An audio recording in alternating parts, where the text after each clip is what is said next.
7 मंजिला इमारत में आग भड़क उठी, 44 अफराद जाँ बहक। बांग्लादेश के दारुल हुकूमत ढाका में 7 मंजिला इमारत में आग भड़क उठी, जिसके बाइस 44 अफराद जाँ बहक, दर्जनों झुलस गए। वजारत सेहत बांग्लादेश के मुताबिक आग 7 मंजिला इमारत में लगी। हुक्काम ने कार्रवाई करते हुए 75 अफराद को रेस्क्यू कर लिया। फायर फाइटर्स ने 2 घंटे में आग पर काबू पाया। ढाका के मरकजी बर्न अस्पताल में 40 जख्मियों का इलाज जारी है। जख्मियों की हालत तशवीशनाक बताई जा रही है।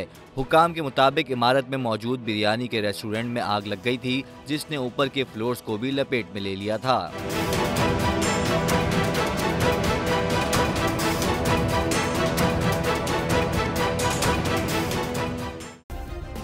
सब्सक्राइब करें और बेल दबाएं ताकि कोई खबर रह न जाए।